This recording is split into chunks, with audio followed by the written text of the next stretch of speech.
பழைய காலத்தில் சாந்த நாடு என்ற சிறிய ஆனால் செழிப்பான நாடு இருந்தது. அந்த நாட்டின் மன்னன் வித்யாதரன் என்று அழைக்கப்பட்டார். அவர் மிகுந்த அறிவும் நுண்ணறிவும் உடையவர். அவருக்கு விலங்குகளுடன் உரையாடுவதில் ஒரு விசேஷமான ஆர்வம் இருந்தது. இவை பேச முடியாது, ஆனால் அவற்றின் செயல்களில் பல அர்த்தங்கள் மறைந்திருக்கின்றன என்று அடிக்கடி கூறுவார். ஒரு நாள் மன்னன் அரண்மனை தோட்டத்தில் நடந்து கொண்டிருந்தார். அப்போது ஒரு நரி காயமடைந்து தரையில் கிடப்பதை பார்த்தார். மன்னனின் இதயம் கருணையால் நிரம்பியது. உடனே காவலரிடம், இதற்கு மருந்து போடுங்கள் என்று உத்தரவிட்டார். மன்னனின் கருணையால் அந்த நரி சில நாட்களில் முழுமையாக குணமடைந்தது. அது மன்னனின் நற்பண்பை மறக்க முடியாமல் நன்றி தெரிவிக்க மனமுடையது. ஒரு நாள் அரண்மனைக்கே வந்து சேர்ந்தது. காவலர்கள் அதை கண்டதும் தடுக்க முயன்றனர். அதை பார்த்த மன்னன் சிரித்தார். இதனை உள்ளே விடுங்கள், இது எனக்கு நன்றி சொல்ல வருகிற தோழன் என்றார். நரி மன்னனின் பாதத்தருகே வந்து நின்றது. மன்னன் அதை மெதுவாக தழுவி, நீ ஏன் வந்தாய் என்று கேட்டார்.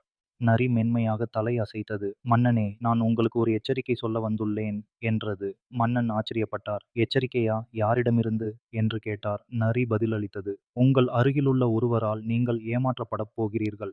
மன்னன் அமைதியாக இருந்தார். யார் அவர் என்று கேட்டார். அவர் உங்கள் பிரதம மந்திரி சுமந்தன் என்றது நரி. அவனை நம்ப முடியாது. அவன் அடுத்த நாட்டின் அரசருடன் ஒப்பந்தம் செய்து உங்களிடம் மறைத்திருக்கிறான் என்று நரி சொன்னது.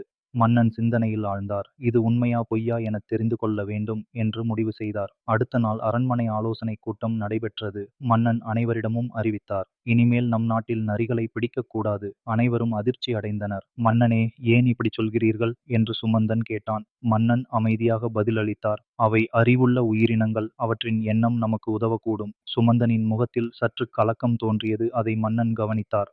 அன்றுக்கிரவு மன்னன் மறைமுகமாக சில காவலர்களை அனுப்பி சுமந்தனின் செயலை கவனிக்கச் சொன்னாரு. அந்த இரவே சுமந்தன் அடுத்த நாட்டின் பிரதிநிதியுடன் ரகசிய ஒப்பந்தத்தில் கையெழுத்திட்டான். அடுத்த நாள் காலை அதற்கான ஆதாரம் மன்னனிடம் வந்தது. மன்னன் மனதில் நரியை நினைத்தார். நன்றி நண்பா, நீ உண்மையைச் சொன்னாய் என்று மெதுவாக பேசினார். ஆனால் மன்னன் கோபமடையவில்லை. நீதியற்ற தண்டனை என்பதுதானே அநீதியாகிவிடும் என்று எண்ணினார். மறுநாள் அரண்மனையில் நீதிமன்றம் கூட்டப்பட்டது. சுமந்தன் மன்னனின் முன்னே நிறுத்தப்பட்டான். மன்னன் அமைதியாக கூறினார், உன்னிடமிருந்து அநியாயத்தின் ஆதாரம் எனக்கு கிடைத்துள்ளது. ஆனால் நீ பேச விரும்பினால் பேச அனுமதிக்கிறேன். சுமந்தன் நடுங்கிய குரலில் கூறினான், மன்னனே, எனது குடும்பம் கடனில் விழுந்தது. அதனால் அந்த நாட்டுடன் ஒப்பந்தம் செய்தேன். மன்னன் மெதுவாகச் சொன்னார், உனக்கு உதவி தேவைப்பட்டிருந்தால் உண்மையை கூறியிருக்கலாம். பொய்யால் பிரச்சனையை தீர்க்க நினைத்தாய். அது உனது தவறு. சுமந்தனின் கண்களில் கண்ணீர் தோன்றியது. மன்னிப்பு கேட்கிறேன் மன்னனே என்றான். மன்னன் மெதுவாக தலையசைத்தார். மன்னிப்பு கிடைக்கும், ஆனால் பதவி இல்லை. அறம் காப்பவர்களுக்கே ஆட்சி உரிமை. சுமந்தன் தலையணங்கி போனான். அன்றைய மாலை மன்னன் தோட்டத்தில் நடந்து கொண்டிருந்தார். அப்போது நரி அங்கே வந்து அமைதியாக அமர்ந்திருந்தது. மன்னன் சிரித்தபடி அதை பார்த்தார். நீயே எனக்கு உண்மையை கற்றுக் கொடுத்தாய். நேர்மை பேசுவது மட்டுமல்ல, அதை பாதுகாப்பதுதான் கடமை என்றார். நரி வால் அசைத்தது. மன்னன் சிரித்தபடி, நீ மனிதராக இருந்திருந்தால் நிச்சயம் என் அமைச்சராக இருந்திருப்பாய் என்றார். நாட்கள் நகர்ந்தன. மன்னன் தனது அறிவாலும் நீதியாலும் பாசத்தாலும் நாட்டை முன்னேற்றினார். மக்கள் அவரை அறிவின் மன்னன் என்று அழைக்கத் தொடங்கினர். ஒரு நாள் அடுத்த நாடு சாந்த நாட்டை தாக்க முயன்றது. ஆனால் மன்னன் போரை தொடங்காமல் தூதரை அனுப்பினார். நாம் சண்டையிட வேண்டாம், சிந்திக்க வேண்டும் என்றார். எதிரி மன்னன் முதலில் கோபமடைந்தான். பின்னர் யோசித்தபோது உணர்ந்தான், போர் வென்றாலும் இழப்பது நாமே. அந்த நாளிலிருந்து இரு நாடுகளும் அமைதி ஒப்பந்தம் செய்து கொண்டன. மன்னன் அந்த ஒப்பந்தத்தில் ஒரு வரி எழுதினார், அறிவை வெல்ல வாள் தேவையில்லை, நேர்மை, பொறுமை, நுண்ணறிவு போதும். அந்த வரி வரலாற்றில் நிலைத்து விட்டது. பல ஆண்டுகளுக்குப் பிறகு நரி வயதாகி மன்னனை தேடி வந்தது.